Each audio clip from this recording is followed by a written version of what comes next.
You can't trust this president to do the right thing, not for 1 minute, not for one election, not for the sake of our country. You just can't. He will not change, and you know it. That was just 6 months ago.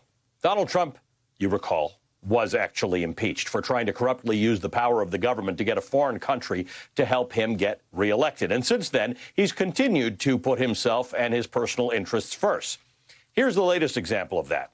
The New York Times reports that the president tried to get the United States ambassador to the United Kingdom to drum up some business for one of his failing golf courses. Not actually just some business.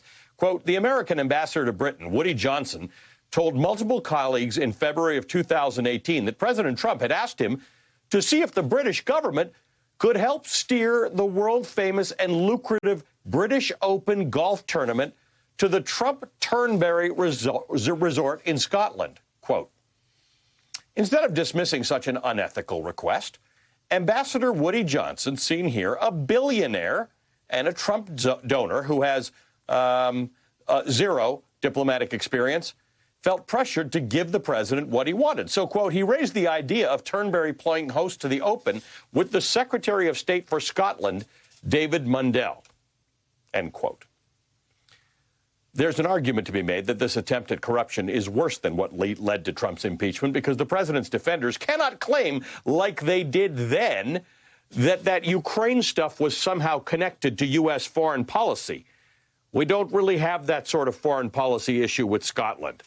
This is just a blatant attempt to profit off the presidency. Remember that emoluments thing we used to talk about?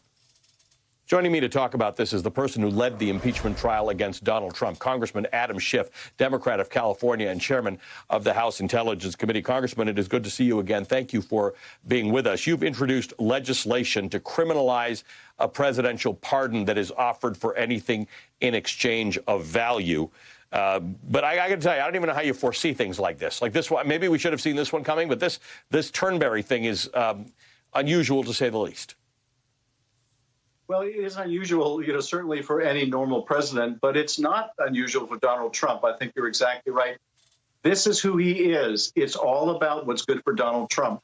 If it's good for Donald Trump to withhold military aid to an ally at war, to force help in a presidential election, his election, then he will do it.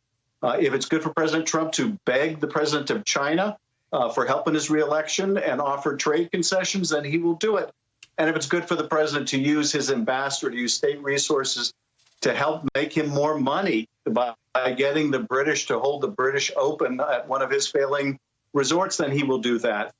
The common denominator is it doesn't matter what's right for America. It doesn't matter what's good for our democracy or the reputation of our country. It only matters what Donald Trump thinks will either make him richer or will help his reelection or help him some other way personally.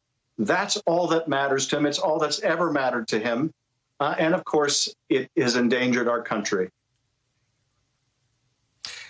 Chairman, there were some things that some people who defended Donald Trump during the impeachment seemed to have conceptual problem with. Maybe they were just being disingenuous, but they seemed to have a conceptual problem with the fact that Donald Trump, in the end, didn't really get anything of value or didn't ask for anything that was of value to him personally. Again, I think that's a disingenuous way of looking at it. But in this case, it's pretty obvious.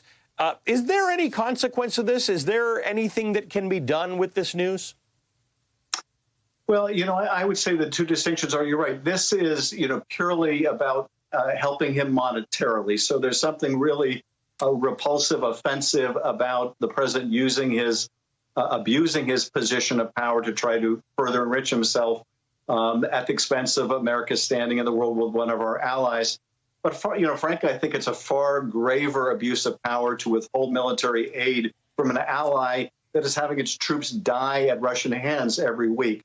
But nonetheless, in terms of what can be done about it, we use the ultimate remedy against presidential abuse of power, the impeachment power, and the Republican senators basically said, so many of them admitted, okay, he's guilty, but we're not going to vote to remove him. And they didn't. And, as you showed in that clip earlier, we sadly predicted that there would be worse and more to come, although we had little idea during the time of the impeachment trial that soon 140,000 Americans would be dead, many of which dead because of the president's incompetence. And that incompetence, that response to the pandemic is not unlike these other incidents in the sense that Donald Trump is doing what he thinks is good for him. And he thought for a long time it was good for him to ignore the COVID virus, to talk it down, to say it was going away, to urge states to reopen against the advice of his own advisors. He did that because he is only driven by what he thinks is good for him personally. So you've got this legislation to criminalize quid pro quo pardons. Again, regular guys like me didn't know that that wasn't against the law, or that no one would think that that's against the law. But you're actually trying to codify the idea that you cannot offer a pardon to somebody who gives you something of value, i.e. withholds testimony or doesn't tell on you for things that you've done. Well, that's exactly right. There's some conventional wisdom which is wrong, that the pardon power is absolute, that the president can pardon anyone, anytime, any way he likes, without repercussion.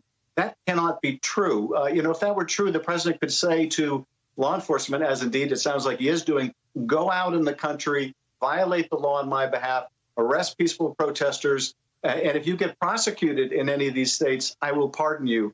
That cannot be how we interpret our Constitution. As one of the justices famously said, the Constitution is not a suicide pact. Our legislation will make it abundantly clear you cannot use bribery in the granting of a pardon.